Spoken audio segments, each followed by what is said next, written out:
டிஸ்ட்ராஸ் அல்காரிதத்தில் ஒரு கிராஃபில் point ஏலேருந்து point பிக்கு வரைக்கும் உள்ள ஒரு டிஸ்டன்ஸை கண்டுபிடிக்கிறதுக்காக தான் இதை நம்ம யூஸ் பண்ணுறோம்.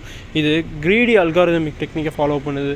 அந்த க்ரீடி அல்காரிதமிக் டெக்னிக் என்னென்னா, ஒரு ஸ்டெப்லையுமே நம்ம மோஸ்ட் ஆப்டிமல் ரவுட்டை சூஸ் பண்ணி ஒரு சொல்யூஷனை கண்டுபிடிக்கிறது தான். Header files stdio.h standard input output, இதை வச்சு தான் நம்மளால் இன்புட்டும் கெட் பண்ண முடியும், அவுட்புட்டும் பிரிண்ட் பண்ண முடியும்.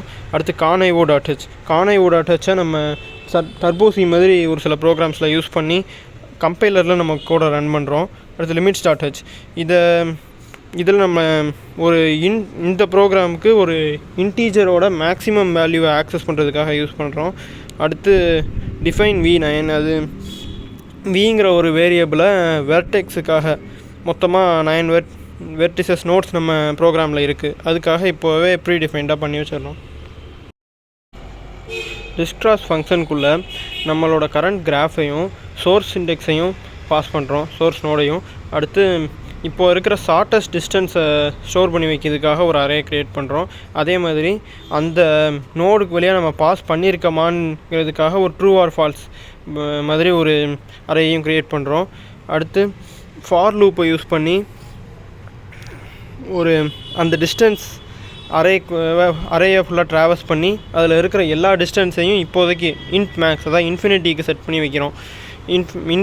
இன்டீஜர் வேரியபிளோட இருக்கிறதுலே ஹையஸ்ட் வேல்யூக்கு செட் பண்ணி வைக்கிறோம்.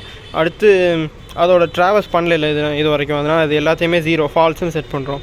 அடுத்து டிஸ்ட் சோர்ஸ் ஈக்குவல் டு 0, அது என்னென்னா இப்போ ஏ நோட்லேருந்து நம்ம திரும்ப ஏ நோடுக்கு போனோம்னா அதோட வேல்யூ கண்டிப்பாக 0 தானே இருக்கும், அதனால் இப்போவே அதை 0ன்னு டிக்ளேர் பண்ணி வச்சிடுறோம். அடுத்த ஃபார் லூப்பில் மினிமம் டிஸ்டன்ஸை எல்லாத்துக்கும் கால்குலேட் பண்ணுறோம். அதுக்கு யூங்கிற ஒரு வேரியபிளில் அது எல்லாத்தையுமே ஸ்டோர் பண்ணி வைக்கிறோம். இதுக்குள்ளே டிஸ்டன்ஸையும் அந்த ட்ராவல் பண்ணியிருக்குமா இல்லையாங்கிற அந்த இதையும் பாஸ் பண்ணுறோம். அடுத்து இப்போ இருக்கிற அந்த மினிமம் டிஸ்டன்ஸ் கண்டுபிடிச்சிட்டோம்ல, அதனால் அது வழியாக இப்போ நம்ம ட்ராவல்ஸ் பண்ணிட்டோம், அதனால் அதை ஈக்குவல் டு 1ன்னு கொடுத்துட்றோம். மினிமம் டிஸ்டன்ஸ் ஃபங்க்ஷனுக்குள்ளே 2 அரேயும் பாஸ் பண்ணுறோம். அதில் மின் ஒரு வேரியபிளை க்ரியேட் பண்ணி அதோட வேல்யூ இப்போதைக்கு இன்ஃபினிட்டின்னு வச்சுக்கிறோம். அடுத்து மின் இண்டெக்ஸ்னு இன்னொரு வேரியபிளையும் க்ரியேட் பண்ணுறோம். அடுத்து ஃபார் லூப்பை யூஸ் பண்ணி அதில் இருக்கிற எல்லா அந்த அரேக்குள்ளே இருக்கிற எல்லா எலிமெண்ட்ஸையும் ஐட்ரேட் பண்ணி அது மின்னை விட கம்மியாக இருக்கான்னு முதல்ல செக் பண்ணுறோம். செக் பண்ணி எப்படியும் கம்மியாக தான் இருக்கும், ஏன்னா இது இப்போ இன்ஃபினிட்டியில் இருக்குது, அதனால் அந்த வேல்யூவை மின்க்கு அசைன் பண்ணுறோம். அசைன் பண்ணி அடுத்த எலிமெண்ட்டுக்கு மின்னை விட கம்மியாக இருக்கா அந்த மாதிரி செக் பண்ணிக்கிட்டே போகிறோம். அதில் கடைசியில் ஒரு எலிமெண்ட் வருது, அந்த எலிமெண்ட்டோட இண்டெக்ஸை ரிட்டர்ன் பண்ணுறோம். இப்போ திரும்ப நம்ம ஃபங்க்ஷனுக்குள்ளே போகிறப்ப ஒரு ஃபார் லூப் யூஸ் பண்ணி இருக்கிற எல்லா நோட்ஸையும் ஐட்ரேட் பண்ணுறோம். ஐட்ரேட் பண்ணி ஒரு இஃப் ஸ்டேட்மெண்ட் வச்சு நம்ம நிறையா கண்டிஷன்ஸை செக் பண்ணுறோம். அதில் கண்டிஷன் என்னென்னா, இப்போ நம்ம இருக்கிற நோடை இது வரைக்கும் ட்ராவல்ஸ் பண்ணலையாங்கிறத செக் பண்ணுறோம். ஏன்னா ஏற்கனவே ட்ராவல்ஸ் பண்ணியிருந்தோன்னா நமக்கு இதை திரும்ப ட்ராவல்ஸ் பண்ண தேவையில்லை. அடுத்து அந்த கிராஃபில் யூலேருந்து வி வரைக்கும் ஒரு எட்ஜ் இருக்காங்கிறத செக் பண்ணுறோம். அப்புறமா யூலேருந்து டிஸ்டன்ஸ் இன்ஃபினிட்டி இல்லைங்கிறதையும் செக் பண்ணுறோம்.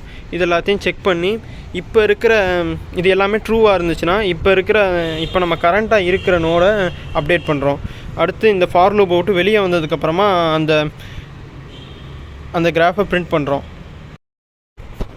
பிரிண்ட் ஃபங்க்ஷனில் ஒரு ஃபார் லூப் வச்சு அதில் இருக்கிற எல்லா எலிமெண்ட்ஸையும் ஐட்ரேட் பண்ணி பிரிண்ட் பண்ணுறோம். மெயின் ஃபங்க்ஷனில் அந்த கிராஃபை டிக்ளேர் பண்ணி நம்ம அல்காரிதத்துக்குள்ளே அதை பாஸ் பண்ணுறோம். பாஸ் பண்ணி சோர்ஸ் இண்டெக்ஸை 0ன்னு கொடுக்குறோம். இதான் அதோட அவுட்புட். இது ஒரு நான் ரெக்கர்சிவ் அல்காரிதம்ங்கிறதுனால இதோட டைம் காம்ப்ளெக்சிட்டி கண்டுபிடிக்கிறதுக்கு ஏற்கனவே தெரிஞ்ச ஃபார்முலாஸ் வச்சு சமேஷன் யூஸ் பண்ணி நம்ம கண்டுபிடிக்கலாம். இதில் இப்போ ஒரு சமேஷனும் எந்தெந்த ஃபார் லூப்க்கு யூஸ் பண்ணுறோன்னு பார்த்தோன்னா, இந்த மொதல் ஃபார் லூப் நம்ம எல்லா வேல்யூஸையும் இனிஷியலைஸ் பண்ணுறப்ப க்ரியேட் பண்ணுது. அந்த ஒரு வேரியபிள்ஸையும் இன்ட் மேக்ஸ்ன்னு க்ரியேட் பண்ணி அதை ட்ராவல்ஸ் பண்ணதை ஃபால்ஸ்ன்னு இது பண்ணப்போ வந்தது. அடுத்து இந்த 2வது ஃபார் லூப் தான் அந்த மெயின் ஃபங்க்ஷன், நம்ம எல்லாத்தையும் கம்பேர் பண்ணி ஒன்றா சேர்க்குறது. அடுத்து இந்த 3rd ஃபார் லூப் மினிமம் வேல்யூஸை கண்டுபிடிக்கிறதுக்காக அந்த ஃபங்க்ஷனுக்குள்ளே யூஸ் பண்ணுது. அடுத்து கடைசி ஃபார் லூப் நம்ம அந்த கிராஃபோட டிஸ்டன்ஸை பிரிண்ட் பண்ணுறதுக்காக யூஸ் பண்ண ஃபார் லூப்பில் உள்ளது. டிஸ்ட்ரா அல்காரிதத்தை நம்ம மின்ஹீப் யூஸ் பண்ணி இம்ப்ளிமெண்ட் பண்ணுறப்ப அதோட time complexity v + e log vன்னு இருக்கும். அதுதான் அதோட பெஸ்ட் கேஸ் ஆவரேஜ் கேஸ் ரெண்டுக்குமே ஒரே இது அப்ளை ஆகும். ஏன்னா மேக்ஸிமம் டைம்ஸ் டிஸ்க்ராஸ் அல்காரிதம் எப்பயுமே பெஸ்ட் எஃபிஷியன்சியில் தான் ஆப்ரேட் ஆகும். ஆனால் ஒஸ்ட் கேஸில் இந்த அரேயும் ப்ரையாரிட்டி க்யூவும் யூஸ் பண்ணுற நேரத்தில் மட்டும் அது ஒஸ்ட் கேஸில் இருக்கும். அது v² log v. இல்லை நிறையா நோட்ஸ் இருந்தாலோ அந்த கிராஃப் ஒரு கம்ப்ளீட்டட் கிராஃபாக இருந்தாலோ ஒஸ்ட் கேஸில் காம்ப்ளெக்சிட்டி நமக்கு வரும். தேங்க்யூ.